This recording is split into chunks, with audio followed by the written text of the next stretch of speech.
My sister Rebecca always called me family disappointment. While she became a successful lawyer in Manhattan, I was just Maya, the college dropout who worked at a small-town diner in Millbrook, Nevada. But last Tuesday, when those F-35 Lightning fighter jets suddenly appeared in formation above my beaten-up Honda Civic, escorting me down Highway 50 like I was the president himself, Rebecca's smug expression finally cracked. She had no idea who I really was. None of them did. I'd love to know which corner of the globe you're watching from. And if this story speaks to you, make sure to subscribe. Tomorrow's video is one you absolutely can't miss. The coffee was getting cold in my hands as I sat across from Rebecca at Marino's Cafe, the same upscale place she always chose when she visited our hometown. Everything about her screamed success. The tailored Armani suit, the diamond watch, the way she held her phone like it contained the secrets of the universe. Meanwhile, I was wearing my usual jeans and a faded Nevada State sweatshirt that had seen better days 3 years ago. "Maya, you need to get your life together," she said, not even looking up from her phone as she typed furiously. "You're 28 years old and still serving pancakes at that greasy spoon? Do you know what I was doing at 28? I did know. She'd only told me about 50 times. Rebecca had just made junior partner at Hartwell and Associates, one of New York's most prestigious law firms. She had the corner office, the six-figure salary, and the respect that came with wearing expensive suits to work every day. "Some people take different paths, Becca," I said quietly, stirring sugar into my coffee even though I'd already added 3 spoonfuls. "Different paths?" She finally looked up, her green eyes sharp with that familiar mixture of disappointment and superiority. "Maya, you don't have a path. You have a dead-end job in a dead-end town, living in the same apartment you rented when you dropped out of college." The words stung because they carried just enough truth to hurt. Millbrook, Nevada wasn't exactly a metropolis of opportunity. Population 8,400 on a good day, nestled between desert hills that looked like crumpled brown paper bags. Main Street consisted of Rosie's Diner, where I worked, Martina's hardware store, Thompson's Grocery, and about 12 other businesses that had been there since before I was born. "I'm happy here," I said, though I could even hear how unconvincing it sounded. Rebecca laughed, but there was no humor in it. "Happy? Maya, you're invisible. You're nobody important. When was the last time you did anything that mattered? When was the last time anyone even noticed you existed?" I wanted to tell her she was wrong. I wanted to list all the ways I contributed to the community, all the customers at Rosie's who knew my name and asked about my day. But sitting there under her judgmental stare, wearing my discount store clothes while she radiated success, the words wouldn't come. "Look, I'm not trying to be cruel," she continued, her voice taking on that patronizing tone she used when she thought she was being helpful. "I'm trying to wake you up. Mom and Dad worry about you constantly. They call me asking if you're okay, if you're eating enough, if you're dating anyone. They're concerned because their youngest daughter has completely given up on life." "I haven't given up on anything." "Really? Then what's your plan? Where do you see yourself in 5 years, 10 years, still flipping eggs and refilling coffee cups for truckers passing through?" The silence stretched between us like a canyon. Because the truth was, I didn't have a good answer. Not one I could give her, anyway. My real life, my actual purpose, existed in a world she couldn't begin to comprehend. A world where my college dropout status was carefully crafted cover, where my small-town invisibility was precisely the point. "I thought so," Rebecca said when I didn't respond. She gathered her things, the designer purse, the latest iPhone, the leather portfolio that probably cost more than I made in a month. "Maya, I love you, but you need to stop making excuses and start making something of yourself. You're wasting your potential." She stood up, leaving a $20 bill on the table for her $12 salad. Always the grand gesture, always making sure everyone knew she could afford to overtip. I'm flying back to New York tomorrow morning, she said, checking her watch. My flight leaves at 9, but I have an early breakfast meeting with a client. Try to think about what I said, okay? There's still time to turn things around. I watched her walk out of Marino's, her heels clicking against the tile floor with the confidence of someone who'd never doubted their place in the world. Through the window, I saw her get into her rental car, a sleek black BMW that looked completely out of place on Millbrook's dusty streets. After she left, I sat there for another hour, nursing my cold coffee and trying to shake off the familiar feeling of inadequacy she always left in her wake. Rebecca had a gift for making me feel small, even though she probably thought she was being helpful.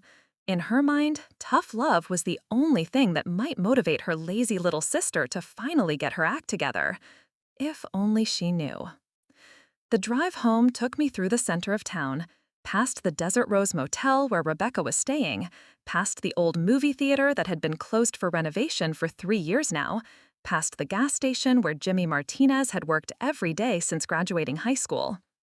It was the kind of place where everyone knew everyone, where secrets were hard to keep and gossip traveled faster than the wind that swept across the Nevada desert, which made it perfect for hiding in plain sight. My apartment was nothing special, a 2-bedroom unit above Thompson's grocery store that I rented for $800 a month. The building was old enough that the floors creaked when you walked across them, and the radiator made strange gurgling noises in winter. But it was mine, and more importantly, it was unremarkable. The kind of place where nobody like Maya Chen would live. I climbed the narrow stairs to my front door, fishing my keys out of my purse while balancing a bag of groceries I'd picked up downstairs. Mrs. Thompson, the elderly woman who owned the building, poked her head out of her first-floor apartment as I passed. "Evening, Maya. How was your visit with your sister?" "Same as always, Mrs. T. She thinks I need to get my life together." "Well, what does she know?" Mrs. Thompson waved dismissively. "You're a good girl, Maya. Always quiet, always pay your rent on time, never any trouble.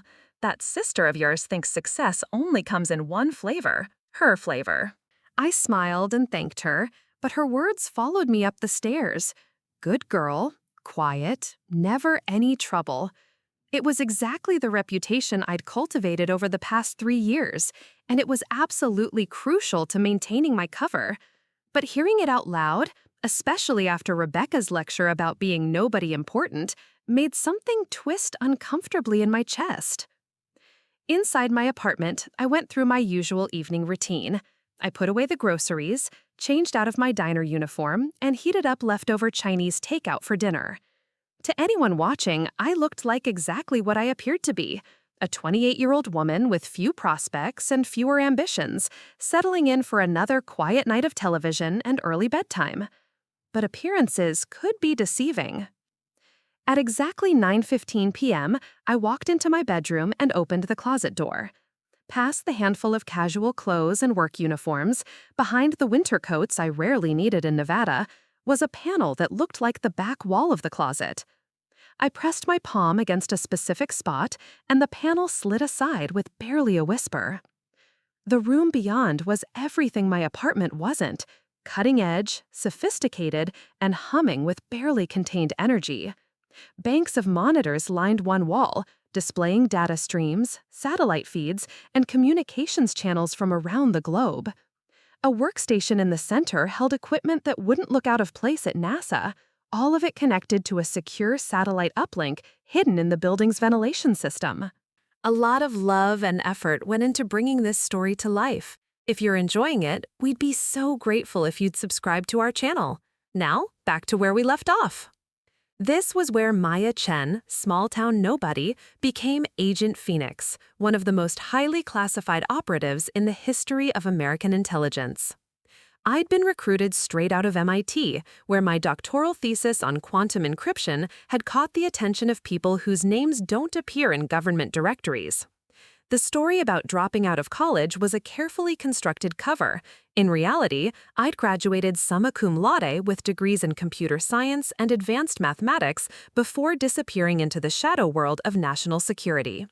For the past 3 years, I'd been running deep cover operations from this unlikely base in Millbrook, Nevada. The small town setting was perfect: Isolated enough to avoid unwanted attention, connected enough to access the communication networks I needed, and boring enough that no one would ever suspect it housed one of the country's most sensitive intelligence operations. My specialty was cyber warfare and digital infiltration, specifically targeting foreign agents who thought they could hide their activities in the vast anonymity of the internet.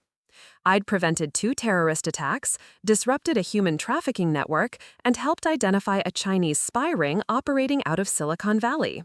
All while serving coffee and eggs to truckers who thought I was just another small-town girl with big dreams and no way to achieve them. I settled into my chair and began my evening protocols, checking secure communication channels and reviewing the latest intelligence briefings.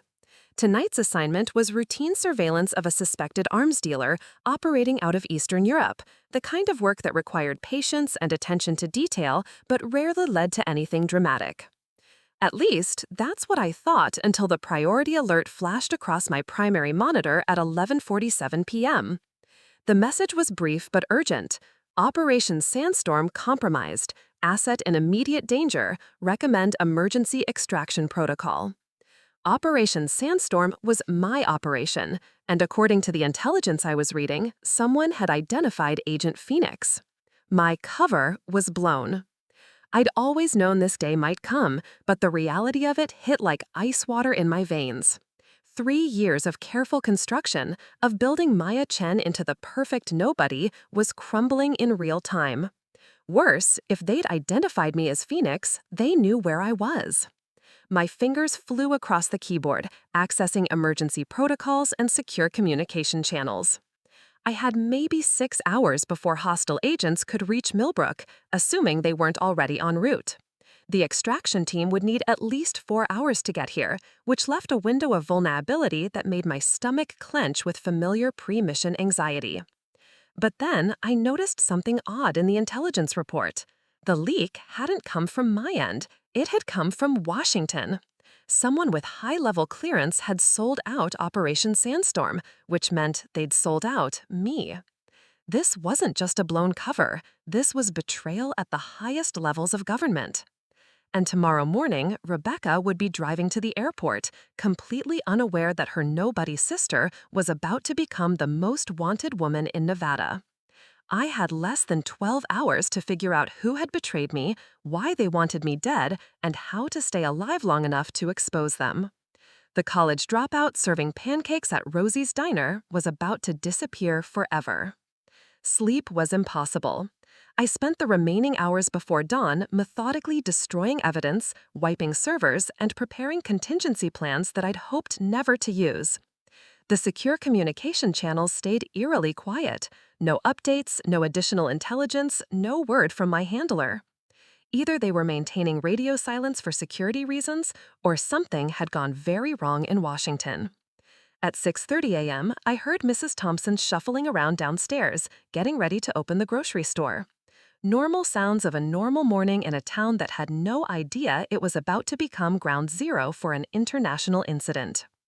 I dressed in my usual jeans and Nevada State sweatshirt, maintaining the Maya Chen facade, even though every instinct screamed at me to grab the go bag hidden behind my water heater and disappear into the desert. But Agent Phoenix never ran from a fight, and someone in the government had just declared war on me. Rosie's Diner opened at 7, same as every day for the past 40 years. I walked the 4 blocks through Millbrook's quiet streets, past the Desert Rose Motel where Rebecca's rental BMW sat in the parking lot, past Martina's Hardware where Jimmy was already hosing down the sidewalk. "Morning, Maya," he called out. "You're early today." "Couldn't sleep," I replied, which was the truth wrapped in casual small talk. Rosie Nakamura was already at the grill when I arrived, her gray hair pulled back in the same ponytail she'd worn since I started working there. She looked up as I tied on my apron, studying my face with the sharp eyes of someone who'd been reading people for 7 decades. "You look like hell, girl. Is everything okay?" "Just tired. Rebecca's visit always gets to me." Rosie nodded knowingly and went back to prepping for the breakfast rush. She never pried into my personal life, which was one of the reasons I chose this job. In Rosie's world, everyone had their troubles, and the best thing you could do was pour them good coffee and leave them alone, unless they asked for help. The morning customers trickled in right on schedule. Frank Morrison, the retired postal worker who ordered 2 eggs over easy and wheat toast every single day. The Henderson twins, who drove long-haul trucks and always split the lumberjack special. Mrs. Garcia from the bank, who drank black coffee and read USA Today while eating dry wheat toast. All of them treated me exactly the same as always, polite but distant, the way small-town people interact with someone they've categorized as harmless and forgettable. None of them had any idea that the woman refilling their coffee cups had spent the previous night coordinating with classified government databases and preparing for potential armed conflict. At 8:15 a.m., my phone buzzed with a text from Rebecca. Grabbing breakfast at that little place by the motel, then heading to the airport. Thanks for dinner yesterday. Think about what I said. She meant Mel's Pancake House, the only other breakfast spot in town. I glanced out the window, half expecting to see black SUVs or unmarked sedans prowling Main Street, but everything looked normal. Tuesday morning in Millbrook, Nevada, population 8,400, where the biggest excitement was usually someone's pickup truck breaking down outside the post office. But normal was an illusion I couldn't afford to believe in anymore. At 8:47 a.m., everything changed. I was pouring coffee for Frank Morrison when the sound hit, a low, rumbling growl that seemed to come from everywhere at once. It was the kind of sound that made your chest vibrate and your teeth ache, the sound of serious military hardware moving fast.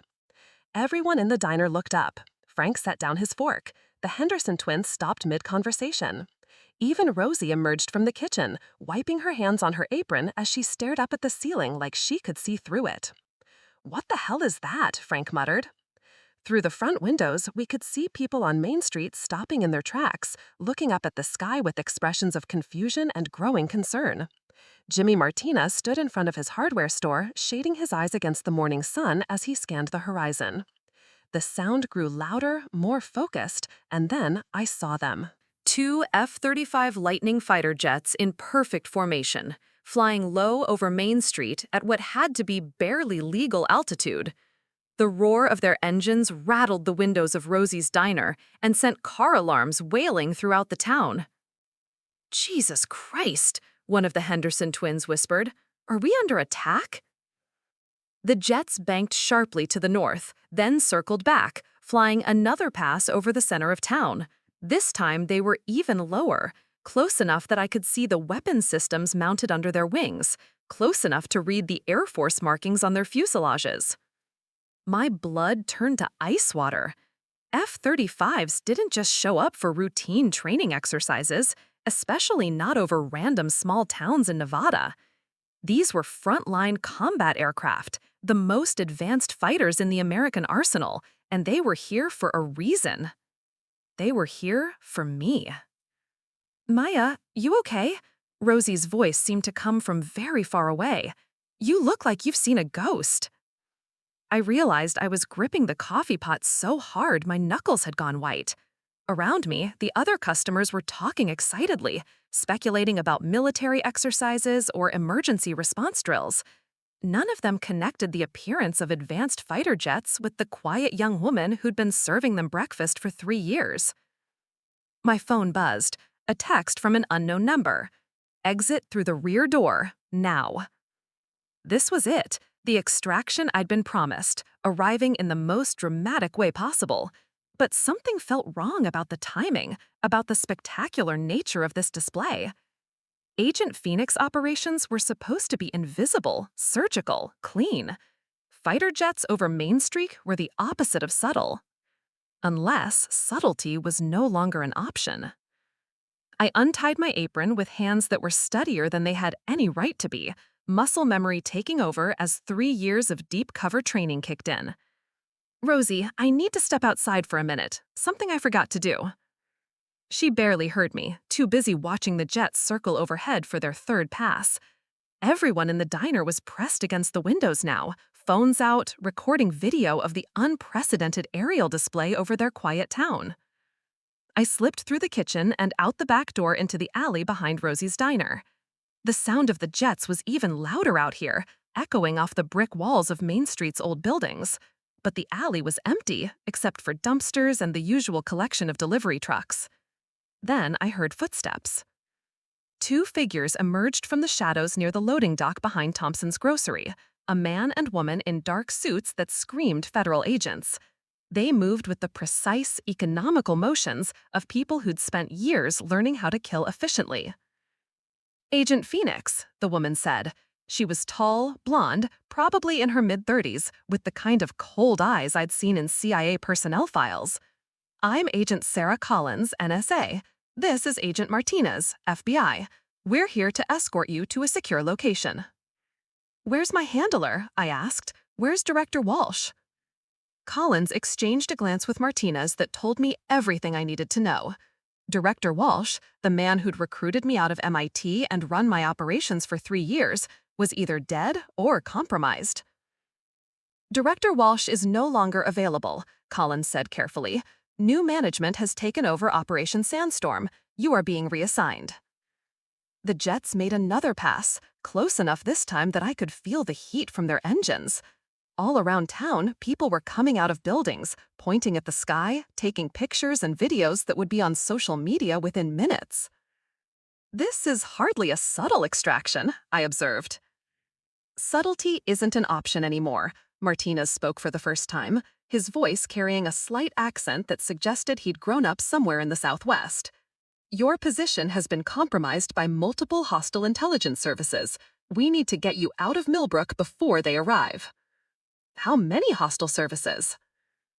Russian SVR, Chinese MSS, and at least 2 private military contractors, Collins replied grimly. Someone sold your identity to the highest bidders. We're estimating you have less than 2 hours before this town becomes a battlefield. The weight of that statement hit me like a physical blow. Millbrook, Nevada, population 8,400, full of people like Frank Morrison and Rosie Nakamura and Jimmy Martinez, was about to become collateral damage in an intelligence war I'd spent 3 years fighting from the shadows. All because someone in Washington had decided Agent Phoenix was worth more dead than alive. We have a helicopter waiting 2 miles north of town, Collins continued. The F-35s are providing air cover and area denial. Once we reach the extraction point, you'll be taken to a secure facility for debriefing. Something in her tone made me pause. In 3 years of classified operations, I'd learned to trust my instincts about people, and my instincts were screaming that something was wrong with this picture. Show me your credentials, I said. Collins and Martinez both reached into their jacket pockets, but their movements were too synchronized, too smooth. Real federal agents would have had their identification ready before approaching an asset in crisis. Real federal agents wouldn't have needed to coordinate their response. I was already moving when they drew their weapons. The alley behind Rosie's diner became a war zone in the space of a heartbeat. I dove behind the nearest dumpster as Collins and Martinez opened fire, their suppressed pistols spitting death into the morning air. Chunks of brick exploded from the wall where my head had been seconds ago. These weren't extraction agents, they were assassins, and the elaborate theater with the fighter jets was designed to flush me out of hiding. My mind raced through possibilities as bullets sparked off metal around me. The F-35s were still circling overhead, but now I understood their real purpose. They weren't providing air cover for my extraction. They were keeping the real Air Force away while a hit squad eliminated the problem that Agent Phoenix had become. I pulled out my phone and hit the emergency beacon I'd hoped never to use. Somewhere in a classified facility outside Washington, D.C., Director Walsh's replacement would receive an alert that Agent Phoenix was under direct attack by hostile forces. Whether they'd send help or write me off as an acceptable loss remained to be seen. There's nowhere to run, Phoenix, Collins called out, her voice echoing off the alley walls. Make this easy on yourself and the civilians won't get hurt. Civilians? The word hit like a sledgehammer as I realized what they were threatening.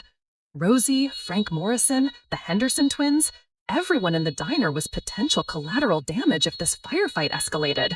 And with fake F-35s overhead creating a spectacle, half the town was probably standing on Main Street right now, watching the show. I had to end this fast and clean. The dumpster provided decent cover, but it wouldn't hold forever. Martinez was flanking left, while Collins kept me pinned down, a standard 2-person takedown formation. They were professionals, but they'd made one critical mistake. They assumed Maya Chen, the waitress, would panic and make amateur errors. They had no idea they were hunting Agent Phoenix on her home turf. 3 years of living in Millbrook had given me advantages they couldn't possibly know about.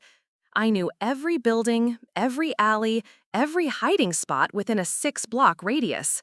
More importantly, I knew the people, and in a small town like this, people looked out for each other. The sound of a diesel engine rumbling to life came from the loading dock behind Thompson's Grocery. Tommy Henderson, the younger of the trucker twins, was making his usual Tuesday delivery run. His 18-wheeler was parked exactly where it always was, blocking the north end of the alley. Perfect. I sprinted from behind the dumpster toward the truck, using its massive bulk as a shield. Collins cursed and adjusted her position, but the angle was wrong now. She couldn't get a clean shot without risking hitting Tommy's rig. "Tommy," I shouted as I reached the cab, "get down and stay down." He looked confused, but dropped below the dashboard as I yanked open the passenger door. Years of delivering supplies to small towns had given him quick reflexes when it came to unexpected trouble. Martinez appeared around the front of the truck, pistol raised, but he'd underestimated the height of the cab. I was already above him, and 3 years of mandatory combat training kicked in. My boot caught him in the temple, sending him crashing into the brick wall. His weapon skittered across the asphalt. Collins had a clear shot now, but she hesitated for a fraction of a second, probably worried about hitting the truck driver. That fraction of a second was all I needed.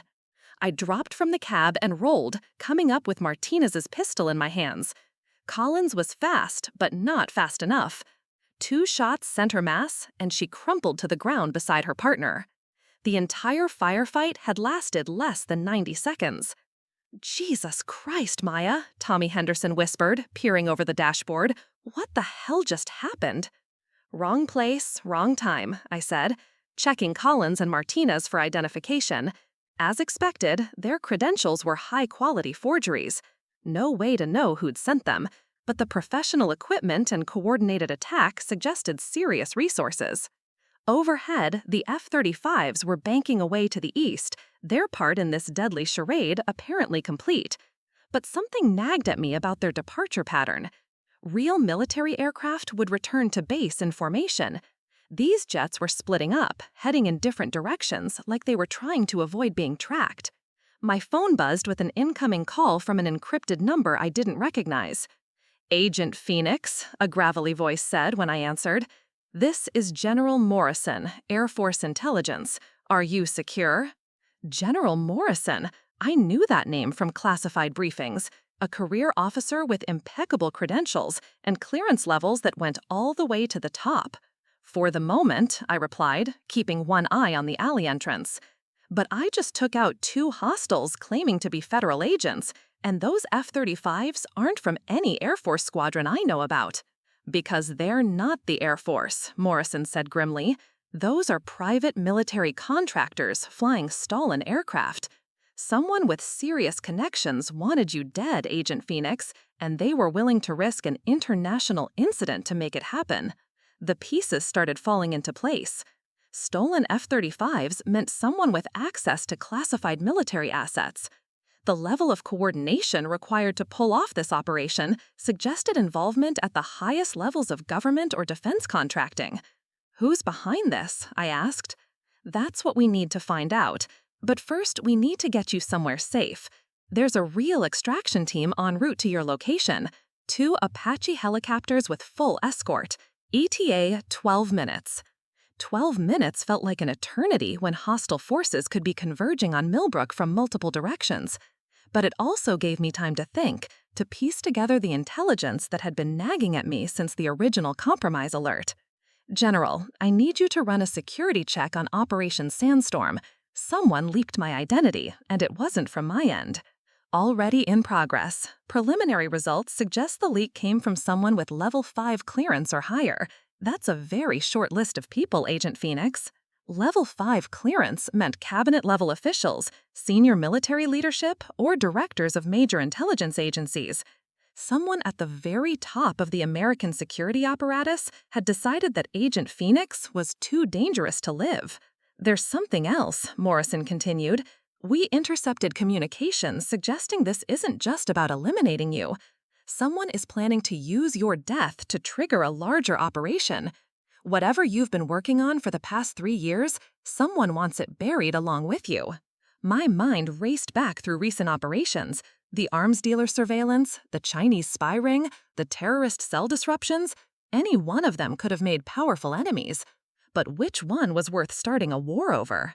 Then I remembered the encrypted files I discovered 2 weeks ago during routine surveillance of the Eastern European arms dealer. Financial records showing massive weapons purchases by shell companies linked to American defense contractors. At the time, I flagged them for further investigation, but other priorities had taken precedence. Now I realized those files might be the key to everything. General, I need to access my secure workstation. There's intelligence that might explain why someone wants me dead. Negative, Agent Phoenix. Your location has been compromised. Extraction is the priority. Sir, with respect, if someone is willing to use stolen military aircraft to kill me, they're not going to stop with one failed attempt. We need to know what we're up against. A pause. Then, you have 8 minutes before extraction. Make them count. I ended the call and turned to Tommy Henderson, who was still crouched in his truck cab, looking like he'd stumbled into a war movie. Tommy, I need you to drive to the sheriff's station and tell them there's been a shooting in the alley. Don't mention my name, just say you heard gunshots and found 2 bodies. Maya, who the hell are you? It was a fair question. For 3 years, Tommy had known me as the quiet waitress from Rosie's Diner, the girl who always remembered how he liked his coffee and never asked too many questions about life on the road. Now he'd watched me kill 2 armed professionals with military precision. I'm someone who's trying to keep this town safe, I said. That's all you need to know. He nodded slowly and fired up his truck. As the diesel engine rumbled to life, I could hear sirens in the distance, probably a volunteer fire department responding to reports of military aircraft over the town. I had 6 minutes to reach my apartment, access the encrypted files, and figure out who wanted Agent Phoenix dead badly enough to risk exposing a conspiracy that reached the highest levels of American government. The real war was just beginning. The back stairs to my apartment had never felt so long. Every shadow could hide another assassin. Every sound could signal the approach of hostile forces. But I made it to my door without incident, though the distant rumble of approaching helicopters reminded me that time was running out. Inside, I bypassed my normal security protocols and went straight to the hidden room. The monitors flickered to life, displaying the same data streams and satellite feeds I'd been monitoring for 3 years. But now I was looking for something specific, those financial records from the arms dealer investigation that had seemed routine 2 weeks ago. The files were exactly where I'd left them, buried in a subfolder of routine surveillance data. But viewing them now, with the knowledge that someone was willing to commit acts of war to keep them secret, the numbers told a terrifying story. Meridian Defense Solutions, one of America's largest private military contractors, had been purchasing weapons through shell companies from the same Eastern European dealer I'd been tracking. Not standard military equipment, experimental weapons, cyber warfare tools, and something called Project Blackwater that required Level 6 security clearance just to view the file names. Level 6. That was above my clearance, above General Morrison's clearance, above almost everyone in the intelligence community except for a handful of people with direct presidential access. I cross-referenced the shell company financial data with publicly available information about Meridian Defense Solutions. The CEO was Richard Hawthorne, a former Secretary of Defense who'd left government service 3 years ago under cloudy circumstances. The board of directors read like a who's who of retired generals, former CIA directors, and ex-congressmen with Intelligence Committee experience. But it was the current contracts that made my blood run cold. Meridian Defense Solutions held security contracts for 12 major American cities, including Las Vegas, Phoenix, and Denver. They provided crisis response services for the Department of Homeland Security. Most significantly, they'd been awarded a classified contract for domestic intelligence support operations just 6 months ago. A private military company with experimental weapons and domestic intelligence contracts had been buying illegal arms from foreign dealers. And someone with Level 6 clearance was willing to kill Agent Phoenix to keep that information buried. The sound of helicopter rotors was getting closer, multiple aircraft, heavy and fast. I hoped they belonged to General Morrison, but I couldn't take that chance anymore.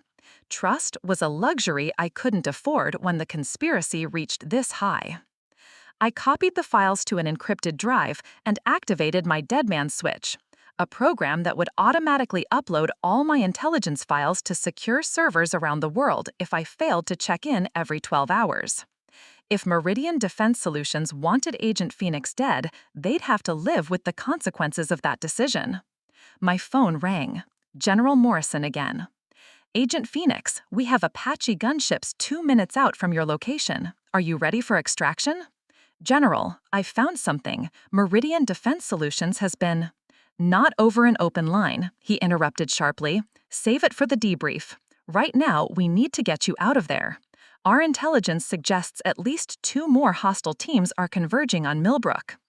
Through my window, I could see people on Main Street pointing at the sky again. The real military helicopters were approaching, and they weren't trying to hide their presence. 2 AH-64 Apache attack helicopters in full combat configuration, flying low and fast over the Nevada desert.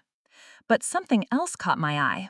A convoy of black SUVs racing down Highway 50 toward town, moving at speeds that suggested they weren't concerned about traffic laws. The hostile teams General Morrison had mentioned were arriving right on schedule. General, we have company, multiple vehicles approaching from the east. Confirmed, we're tracking them on satellite. The Apaches are cleared to engage if they pose a threat to civilian populations. Civilian populations. The people of Millbrook had no idea their quiet Tuesday morning was about to become a battleground between forces they couldn't even imagine. Rosie was probably still at the diner, wondering why her waitress had disappeared. Mrs. Thompson was downstairs in the grocery store, arranging produce displays and gossiping with customers about the strange aircraft activity. None of them deserved to be collateral damage in a war between Agent Phoenix and whoever wanted her dead. The Apaches roared over Main Street, their door gunners visible in the open cargo compartments. These weren't private contractors or fake federal agents. These were active-duty military personnel with rules of engagement and accountability chains. For the first time since this nightmare began, I felt like I might have allies I could trust. One of the helicopters settled into a hover pattern over the intersection near my building, while the other took an overwatch position further south. Through my window, I could see a fast-rope deployment team preparing to descend. My phone buzzed with a text from an unknown number. Phoenix, this is Captain Torres, extraction team leader. Green smoke on the roof means all clear. Red smoke means abort. We'll be on the ground in 30 seconds. I grabbed my go bag and the encrypted drive, then headed for the roof access. The stairwell was narrow and steep, clearly not designed for emergency evacuations, but it led to a flat roof that would serve perfectly as a landing zone. The Apache was already descending as I burst through the roof door, its rotor wash whipping my hair and clothes into chaos. 4 soldiers in full combat gear fast-roped down to the roof, their movements precise and coordinated. These were special operations personnel, probably Rangers or Delta Force. Agent Phoenix? The team leader shouted over the helicopter noise. He was young, maybe late 20s, with the kind of intensity that came from years of high-stakes missions. That's me, I replied, showing his identification. Captain Torres, 75th Ranger Regiment. We're here to get you out of this mess. One of his men was already setting up a perimeter, scanning the streets below through the scope of his rifle. Captain, we've got multiple vehicles converging on this position. ETA 3 minutes. Torres nodded and spoke into his radio. Overwatch, this is ground team. Request immediate suppression of hostile vehicles approaching from Highway 50. The response came back through his earpiece, loud enough for me to hear. Ground team, Overwatch, we're tracking 6 vehicles, heavily armed, engaging now. In the distance, I could see the second Apache banking toward the highway, its 30mm chain gun rotating toward the approaching convoy. This was about to become very loud and very violent. "Phoenix, we need to move now," Torres said, clipping a harness around my waist. "Extraction point is 2 miles north. We'll be there in 4 minutes. "Wait," I said, grabbing his arm. "There are innocent people down there. This town has nothing to do with whatever's happening." Ma'am, our orders are to extract you and eliminate any threats to that mission. The people of Millbrook are safer with you gone. He wasn't wrong, but it still felt like abandonment.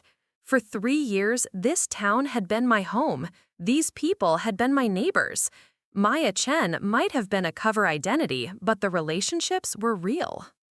The sound of machine gun fire erupted from the direction of Highway 50 as the Overwatch Apache engaged the convoy. Bright flashes lit up the morning sky, and columns of smoke began rising from what had probably been very expensive vehicles full of very dangerous people. "Phoenix, we are leaving now," Torres commanded, his voice carrying the authority of someone who'd made life-and-death decisions in a dozen different war zones.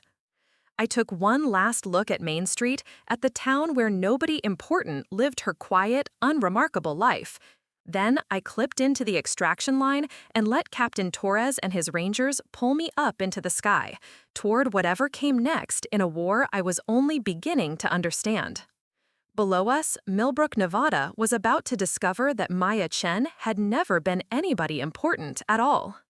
The flight to the secure facility took 47 minutes across the Nevada desert, but it felt like hours. Through the Apache's reinforced windows, I watched the landscape blur past, endless stretches of sand and scrub that had hidden military secrets since the 1940s. Area 51 was somewhere out there, along with a dozen other classified installations that didn't appear on any public maps. Captain Torres sat across from me, studying a tablet that displayed real-time intelligence updates. His expression grew more grim with each passing minute. "How bad is it?" I asked, though I wasn't sure I wanted to know the answer. "The convoy we engaged was just the advance team," he replied without looking up. "Satellite intelligence shows at least 3 more groups converging on Nevada from different directions. Someone really wants you dead, ma'am." "It's not about me personally, it's about what I discovered." Torres finally looked up from his tablet. "Which is?" I pulled out the encrypted drive containing the Meridian Defense Solutions files, evidence that one of America's largest defense contractors has been purchasing illegal weapons and conducting unauthorized operations on U.S. soil. "That's above my pay grade," Torres said, "but I can tell you that whoever's behind this has resources we've never seen before. Stolen F-35s, coordinated assassins, private military teams with military-grade equipment. This isn't some rogue operation. This is organized warfare." The Apache banked sharply to the left, and through the window I could see our destination, a complex of low concrete buildings surrounded by razor wire and guard towers. It looked like a prison, but the satellite dishes and communication arrays suggested something much more sophisticated. "Welcome to Site 7, Torres announced as we began our descent. "Officially, this place doesn't exist. Unofficially, it's where the government handles situations that are too classified for regular channels." Site 7? I'd heard whispers about places like this in intelligence briefings, black sites where agents who knew too much could disappear indefinitely, either for their own protection or because they'd become inconvenient to powerful people. The landing was smooth, but I noticed that the other Apache didn't follow us down. It maintained an overwatch position, scanning the horizon for threats. Even here, in one of the most secure locations in America, they weren't taking any chances. General Morrison was waiting as we disembarked, along with 2 people I didn't recognize, a woman in an expensive business suit and a man in military dress uniform with more ribbons than I could count. "Agent Phoenix," Morrison said, extending his hand, "glad to see you made it out alive. We need to talk." The woman stepped forward. "Agent Phoenix, I'm Deputy Director Sarah Blake, CIA, and this is Admiral James Richardson, Joint Chiefs of Staff. We have questions." Blake looked like she'd stepped out of a boardroom rather than a military installation. Perfectly styled hair, designer clothes, the kind of polished professionalism that came with high-level government positions. But her eyes were cold, calculating, and I immediately distrusted her. Admiral Richardson, on the other hand, had the weathered look of someone who'd spent decades in actual combat zones. His handshake was firm, his eye contact direct. Before we begin the debrief, I said, I want to know about Director Walsh. Where is he? The three officials exchanged glances that told me everything I needed to know. Director Walsh was killed 3 days ago. Car accident on the Beltway. Very convenient timing for whoever leaked your identity. Another piece of the puzzle fell into place. Walsh had been my handler, my only contact with the legitimate intelligence apparatus. With him dead, I had no way to verify who was really on my side and who was part of the conspiracy. The debrief will take place in a secure conference room, Blake announced. Admiral Richardson and I need to understand exactly what intelligence you've gathered and who else might have access to it. Something in her tone raised red flags. In 3 years of classified operations, I'd learned to read the subtle signs that distinguished legitimate intelligence work from cover-ups. Blake was asking the wrong questions, not what the intelligence meant, but who else knew about it. I'd like to speak with General Morrison privately first, I said. That's not how this works, Blake replied sharply. You're no longer operating under your previous command structure. Admiral Richardson and I are now responsible for Operation Sandstorm and all related assets. Related assets, the clinical term for human intelligence operatives who'd outlived their usefulness. I was no longer Agent Phoenix, highly trained operative working to protect American interests. I was an asset to be managed, contained, or eliminated as necessary. Admiral Richardson seemed to sense my unease. Agent Phoenix, I understand your concerns. The situation has become extremely complex, with potential security breaches at the highest levels of government. We need your full cooperation to identify the scope of the compromise. What I need, I said, is to know who I can trust. Someone with level 6 clearance sold me out to private military contractors. That's a very small list, and at least 2 of them are standing in front of me right now. The silence that followed was deafening. Blake's face flushed with anger, but Richardson nodded slowly. You're right to be suspicious, the Admiral said. Level 6 clearance includes the Secretary of Defense, the CIA Director, the National Security Advisor, and about 15 other senior officials. Any one of them could have authorized the leak. Which is why we need to examine your intelligence files immediately, Blake added. If there's evidence of corruption or unauthorized operations, we need to assess the damage and take appropriate action. I studied their faces, trying to read the truth behind their words. Morrison looked genuinely concerned for my welfare. Richardson seemed like a career military officer trying to do the right thing in an impossible situation. But Blake had all the hallmarks of someone protecting institutional interests rather than seeking justice. I'll share the intelligence, I said finally, but I want guarantees.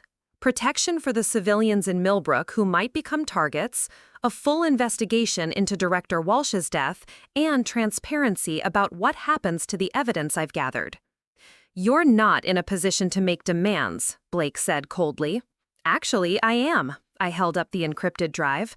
This contains evidence of massive weapons trafficking, unauthorized domestic operations, and financial fraud involving hundreds of millions in defense contracts. If something happens to me, copies of these files will be automatically released to every major news organization in the world. It was a bluff. The dead man switch would only upload to secure intelligence servers, but they didn't know that. Richardson smiled grimly. Smart. You've learned to protect yourself from your own government. That says something about the state of things, doesn't it? Admiral, Blake began, but he cut her off with a gesture. Agent Phoenix is right to be cautious. Someone in our community has already tried to have her killed. Until we identify who, she has every right to protect herself and the intelligence she's gathered. A klaxon began wailing across Site 7, and emergency lights started flashing. Through the windows of the reception building, I could see personnel running toward defensive positions. Morrison's radio crackled to life. Base command to all personnel. We have multiple aircraft approaching from the southwest. Unknown configuration, not responding to radio contact. My heart sank as I realized what was happening. The forces trying to eliminate Agent Phoenix had found Site 7, and this time they weren't sending just a few assassins or a convoy of SUVs. They were coming with everything they had. "How the hell did they find this place?" Morrison demanded. But I already knew the answer. Someone with access to the most classified information in the American government had given them our location. Someone standing in this room right now was working for the other side. The war for the truth was about to reach Site 7, and I had no idea who I could trust to fight it. The attack on Site 7 began with surgical precision that could only come from inside knowledge. Through the reinforced windows, I watched as unmarked helicopters appeared over the desert horizon. Not the sleek military aircraft I'd grown accustomed to, but heavy transport choppers that could carry assault teams. They approached in a coordinated pattern that avoided the facility's automated defense systems, following flight paths that someone had clearly programmed in advance. "Perimeter breach in sectors 4 through 7, the base commander's voice echoed through the facility's intercom system. "All personnel to defensive positions. This is not a drill." Morrison was already moving, barking orders into his radio while pulling a sidearm from his shoulder holster. "Torres, get your team to the armory. Richardson, we need you in the command center." But Admiral Richardson wasn't moving toward the command center. He was standing perfectly still, watching the approaching helicopters with an expression that looked more like satisfaction than surprise. "Admiral," General Morrison called out, "we need to coordinate our response." Richardson turned slowly, and for the first time since I'd met him, his military bearing seemed forced, artificial. "I'm afraid that won't be necessary, General." The pieces clicked together with horrible clarity. Richardson's questions during the debrief, his knowledge of the Level 6 clearance holders, his calm demeanor in the face of multiple security breaches, he wasn't trying to protect me. He was making sure I ended up exactly where the enemy needed me to be. "You son of a bitch," Morrison breathed, his weapon already trained on the Admiral. "How long have you been feeding them information?" "Long enough," Richardson replied calmly. "Agent Phoenix has been a problem for certain interests, General. Problems require solutions." Blake had gone pale, finally understanding that she'd walked into a trap along with the rest of us. "Admiral, what have you done? This is treason." "This is patriotism," Richardson corrected. "Agent Phoenix discovered intelligence that could destabilize crucial defense partnerships and compromise ongoing operations. Some secrets are too dangerous to expose, even to our own government." The first explosion shook the building as the assault teams breached the outer perimeter. Through the windows, I could see Site 7 security forces engaging multiple targets, but they were outnumbered and outgunned. The attackers moved with military precision, systematically dismantling the facility's defenses. "The helicopter pad," I said to Morrison. "If we can reach it, Torres can get us out of here." But Richardson shook his head. "I'm afraid Captain Torres and his team have been reassigned. The helicopters you see approaching are your new escort, Agent Phoenix. They'll be taking you somewhere more permanent." Morrison's finger tightened on his trigger. "Like hell they will." The gunshot was deafeningly loud in the confined space, but Richardson had moved faster than his age suggested possible. Morrison's shot went wide, shattering a window. And suddenly, Richardson had a combat knife in his hand, the kind of weapon that suggested decades of special operations hidden behind his Pentagon desk job. "General Morrison was a good officer," Richardson said conversationally, as Morrison bled out on the floor. Blake was backing toward the door, her face white with shock. "You're insane. When Washington finds out about this—" "Washington already knows," Richardson interrupted. "Deputy Director Blake, did you really think you were brought here for a routine debrief? You were brought here to witness Agent Phoenix's unfortunate death during a terrorist attack on a classified facility." The sound of boots in the corridor outside told me that Richardson's people had reached the building. We were trapped, outgunned, and running out of time. But 3 years of deep cover operations had taught me that desperate situations required desperate solutions. I still had the encrypted drive, and Richardson still needed it. "Admiral," I said, pulling out the drive and holding it over my head, "you want this intelligence buried? Fine. But I'm the only one who knows the encryption key. Kill me, and the files are useless." Richardson paused, his knife still ready for combat. "Agent Phoenix, you're bluffing. Intelligence files don't use personal encryption keys. These ones do. Level 7 security protocols implemented after the Snowden leaks. The files are encrypted with a biological key, my DNA sequence combined with a 64-character passphrase that exists nowhere but in my memory. It was another bluff, but a more sophisticated one. Level 7 protocols were theoretical, discussed in classified security briefings, but never actually implemented. Richardson might know enough to be uncertain. Even if that's true, he said slowly, there are ways to extract information from unwilling subjects. Sure, but those ways take time, and you don't have it.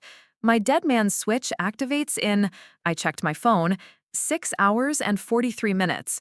If I don't enter the deactivation code, copies of everything I've discovered get transmitted to secure servers in 12 different countries. Richardson's confidence wavered for the first time since he'd revealed his true allegiances. The assault team was getting closer. I could hear them clearing rooms methodically, moving toward our location. But now he had a problem. He needed me alive and cooperative, at least long enough to disable the dead man switch. "What do you want?" he asked finally. Answers. Who's really behind Meridian Defense Solutions? What is Project Blackwater? And why is it worth murdering American intelligence operatives to keep it secret? Blake, who had been silent during this exchange, suddenly spoke up. Project Blackwater is a domestic surveillance and response program. Meridian Defense Solutions has been contracted to monitor American citizens identified as potential security threats. Richardson turned toward her with fury in his eyes. "Blake, you have no idea what you're talking about." "Don't I?"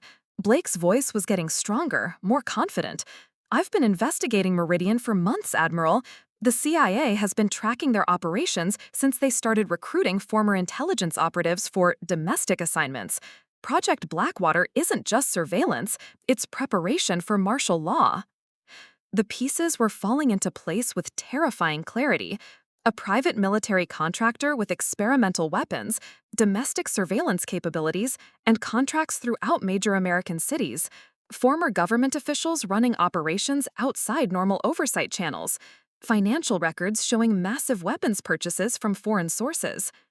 Someone was preparing to suspend the Constitution and impose military control over the United States, and they were willing to start a war to keep that plan secret. "How many people are involved?" I asked. "Enough," Richardson replied grimly. "Senators, generals, defense contractors, intelligence directors, people who understand that American democracy has become too weak and chaotic to handle modern threats." "So you decided to overthrow it. We decided to save it, from itself if necessary." The assault team reached our door. Heavy footsteps, whispered commands, the distinctive sound of tactical equipment being prepared. Richardson raised his knife, but his expression was conflicted now. He needed me alive, but his people were about to breach the room with enough firepower to level a city block. I made the decision for him. The window behind me was reinforced, but 3 years of combat training had taught me that everything had a weak point. I grabbed Morrison's dropped pistol and put 3 rounds through the window frame, shattering the reinforcement structure. As the assault team burst through the door, I dove through the window into the Nevada desert night, clutching the encrypted drive that contained the evidence to expose the conspiracy that reached the highest levels of American government. Behind me, Site 7 erupted in gunfire as Richardson's people realized their primary target had just escaped into the darkness. The Nevada desert at night was a landscape of shadows and silence, broken only by the distant sound of gunfire from Site 7. I'd landed hard on the rocky ground outside the facility, but adrenaline kept me moving through the pain. Every second counted now. Richardson's people would realize I'd escaped within minutes, and they had night vision equipment, tracking dogs, and helicopter support.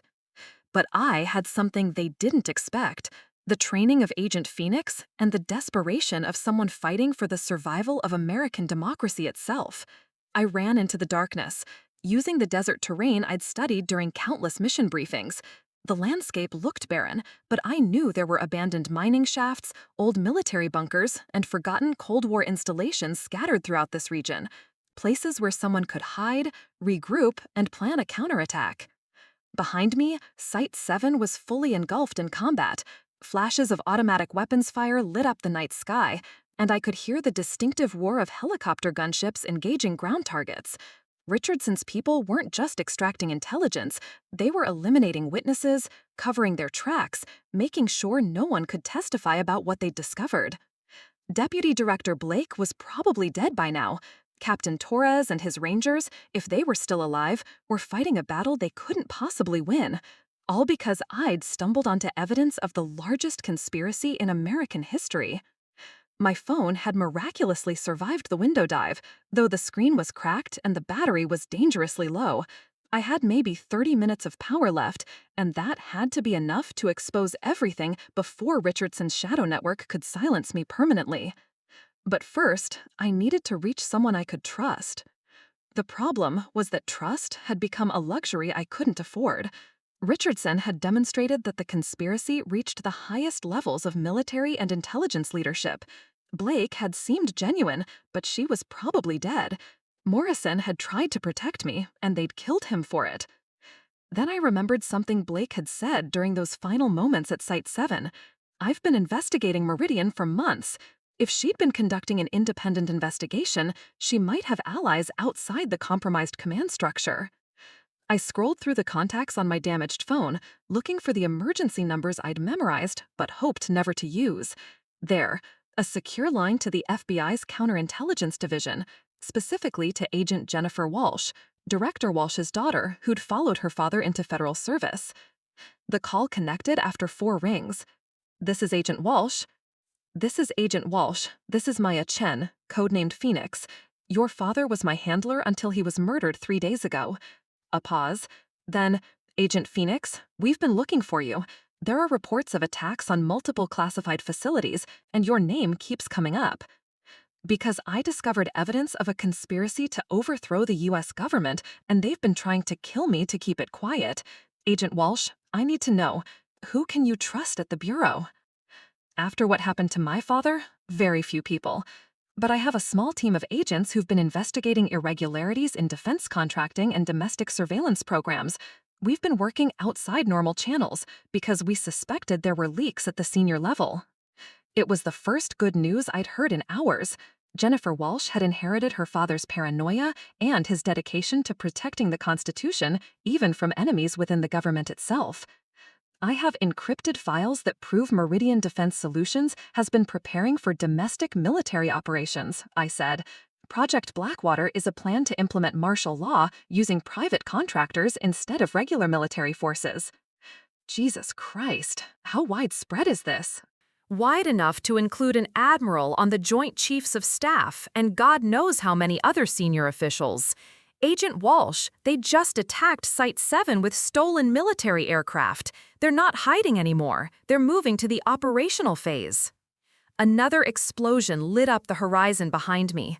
Site 7's ammunition depot had just gone up, sending a mushroom cloud into the night sky. Richardson was making sure there would be no evidence left of what had happened there. "Agent Phoenix, where are you now?" "Somewhere in the Nevada desert, running for my life. But I have the intelligence files, and I've set up a dead man switch. If I don't check in every few hours, everything gets released to news organizations worldwide. Can you make it to Las Vegas?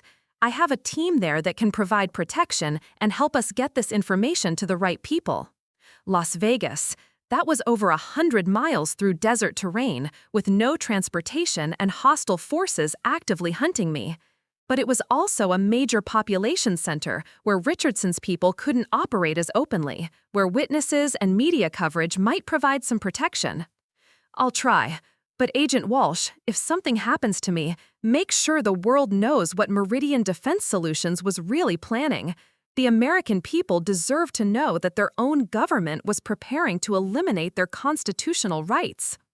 "Agent Phoenix, Maya, you've done enough. Let us handle it from here." But I knew that wasn't how this worked. Richardson and his conspirators had spent years positioning themselves for this moment. They had resources, connections, and the advantage of operating from within the system itself. The only thing standing between them and success was one burned intelligence operative with a handful of encrypted files. The sound of helicopter rotors was getting closer. I could see searchlights sweeping the desert, methodically covering every possible hiding spot. They had thermal imaging equipment that would make concealment nearly impossible. Time for one final gambit. I opened the emergency broadcast app on my phone, a program designed to send alerts to all nearby devices in case of natural disasters or terrorist attacks. It wasn't meant for this, but desperate times called for improvisation. My fingers flew across the cracked screen as I typed. Emergency alert. This is Agent Maya Chen, U.S. Intelligence. I am being hunted by traitors within our own government who are planning to overthrow American democracy using private military contractors. Admiral James Richardson of the Joint Chiefs is leading a conspiracy called Project Blackwater. If something happens to me, demand a full investigation into Meridian Defense Solutions and their domestic operations. The Constitution is under attack from within. God bless America. I hit send, broadcasting the message to every phone within a 50-mile radius. In a few seconds, thousands of people across Nevada would receive an emergency alert that would spread across social media faster than Richardson's people could contain it. The helicopters were almost on top of me now, their searchlights turning night into day. I could see tactical teams rappelling down from the aircraft, surrounding my position with military precision. But I was smiling as I raised my hands in surrender. Because somewhere in the Nevada desert, Rebecca was probably seeing that emergency alert on her phone. Rebecca, who'd spent the morning calling me nobody important, was about to discover that her little sister had just saved American democracy.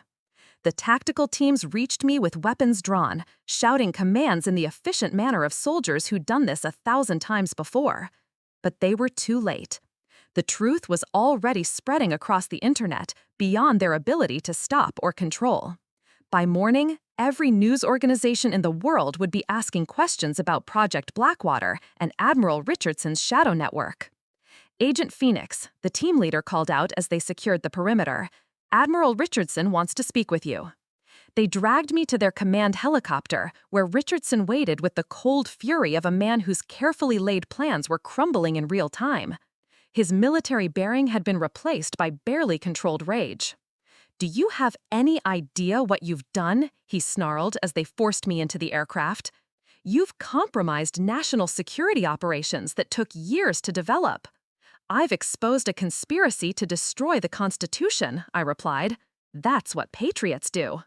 Richardson backhanded me across the face, the blow sharp enough to split my lip. "Patriotism? You naive child. Do you think democracy can survive in a world where hostile nations have hypersonic missiles and cyber weapons? We were preparing to save this country from threats it's too weak to handle. By eliminating the freedoms that make it worth saving? By eliminating the chaos that makes it vulnerable?" Richardson pulled out a tablet, showing me social media feeds exploding with my emergency alert.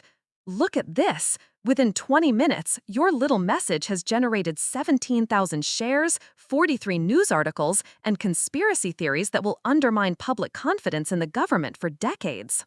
But I was watching the responses, not the numbers. Citizens across America were demanding answers, asking hard questions, refusing to accept simple explanations. Democracy in action, messy and chaotic and absolutely beautiful. "You still don't understand," Richardson continued. "This isn't over. Project Blackwater has cells in 12 major cities. Even if my identity is compromised, the operation will continue under different leadership. You've won a battle, Agent Phoenix, but the war for America's future has only just begun." The helicopter was climbing now, heading southeast toward what I assumed would be a final interrogation facility. But something was wrong with Richardson's confidence. He kept checking his watch, his radio, his secure phone. A man in control of the situation doesn't need to constantly verify his position. Then I heard it, the distant roar of jet engines approaching fast and low. "Admiral," the pilot called back from the cockpit, "we have military aircraft on intercept course, F-22 Raptors, full combat configuration." Richardson's face went pale. F-22s were air superiority fighters, capable of shooting down anything in the sky. And if they were approaching with weapons hot, it meant someone with serious authority had decided Richardson was no longer untouchable. "This is General Patricia Hayes, acting chairman of the Joint Chiefs," a voice crackled through the helicopter's radio. "Admiral Richardson, you are ordered to land immediately and surrender yourself and your prisoner to federal custody." "General Hayes," Richardson responded, his voice strained, "I'm conducting a classified operation under the authority of—" "Under the authority of no one," Hayes interrupted. "Admiral, your security clearance has been revoked, your command has been terminated, and warrants have been issued for your arrest on charges of treason, murder, and conspiracy to commit domestic terrorism. Land now or we will force you down." The F-22s appeared off our starboard side, close enough that I could see the pilots in their cockpits. Missile warning lights were flashing in the helicopter's cabin. The Raptors had locked onto us with air-to-air weapons. Richardson stared out the window at the fighters, his grand conspiracy reduced to this moment of absolute defeat. 3 years of planning, millions of dollars in resources, corrupt officials throughout the government, all undone by one intelligence operative who'd refused to disappear quietly. "Land the aircraft," he told his pilot quietly. But his expression suggested he wasn't finished fighting yet. The helicopter touched down on a flat section of desert highway where a convoy of FBI vehicles was already waiting. Agent Jennifer Walsh stepped out of the lead car, flanked by a dozen federal agents in full tactical gear. As Richardson's people were taken into custody, Walsh approached me with a mixture of relief and professional satisfaction. "Agent Phoenix, Maya, are you injured?" "Nothing that won't heal," I replied, though my face was swelling from Richardson's blow and my entire body ached from the night's adventures. "We've been monitoring the situation since you made contact. Your emergency broadcast triggered protocols we'd established for exactly this scenario, mass civilian alert about domestic threats. Within minutes, we had congressional leaders, federal judges, and military commanders demanding answers." She helped me out of the helicopter as Richardson was led away in handcuffs, his military career and conspiracy both ended by the simple act of telling the truth. "What happens now?" I asked. "Now? Congressional hearings, federal trials, and a complete restructuring of how we handle domestic security contracts. Meridian Defense Solutions was raided an hour ago, their offices in 12 cities, their training facilities, their financial records. We found evidence of the martial law preparations you mentioned, plus a lot more." "How much more?" "Assassination lists targeting journalists, politicians, and civil rights leaders. Detention facility blueprints for political dissidents. Communication intercepts from foreign intelligence services who were funding parts of the operation." Walsh shook her head grimly. "Maya, you didn't just stop a coup attempt, you prevented a complete dismantling of American democracy." As the FBI convoy prepared to leave, Walsh handed me a secure phone. "There's someone who wants to talk to you." The voice on the other end was instantly recognizable, the President of the United States. "Agent Chen," the President said, "I want to personally thank you for your service to this nation. Because of your courage, we've identified and neutralized a threat that could have destroyed everything our Constitution represents." "Just doing my job, sir."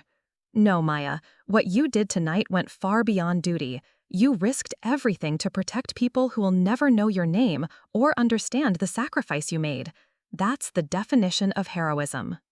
After the call ended, I found myself thinking about Millbrook, Nevada, population 8,400, where Rosie was probably wondering why her best waitress had disappeared without notice, where Mrs. Thompson would worry about who was going to rent the apartment above her grocery store, where Frank Morrison would have to find someone else to remember how he liked his eggs. They'd see the news reports about the conspiracy, the arrests, the prevented coup, but they'd never connect any of it to Maya Chen, the quiet girl who served coffee and minded her own business, which was exactly how it should be. 3 months later, I was sitting in Marino's cafe when Rebecca walked in for her quarterly visit to our hometown. She looked the same, expensive suit, designer accessories, the confidence of someone who'd never doubted her place in the world. "Maya," she said, settling into the chair across from me, "I have to ask you something. That emergency alert we all received a few months ago, during that whole military conspiracy thing, the woman's name was Maya Chen. I know it's a common name, but—" But what? I asked, stirring sugar into my coffee. Well, you disappeared for a few days around that time, and you seem different somehow, more confident, like you know something the rest of us don't. I smiled at my sister, the successful lawyer who still thought she was the only important person in our family. Rebecca, some stories are better left untold, but I will say this: you never know who the real heroes are until the moment comes for them to step up. She studied my face for a long moment, suspicion and curiosity warring in her expression. Then she shrugged and went back to her phone, dismissing the possibility that her nobody sister could be connected to anything significant. Outside the cafe window, 2 F-35 Lightning fighter jets flew over Main Street in perfect formation. Not stolen aircraft flown by conspirators, but real Air Force jets on a routine training mission. Rebecca didn't even look up. But I did, and I smiled, knowing that freedom had a price, and sometimes the people who pay for it prefer to remain anonymous. Maya Chen was still nobody important in Millbrook, Nevada, and that was exactly how Agent Phoenix liked it. Looking for more? We've got 2 amazing stories ready for you right on screen. If this one touched you, these are absolutely worth your time. Click to watch them now. And hey, subscribe and hit that bell to never miss our latest uploads.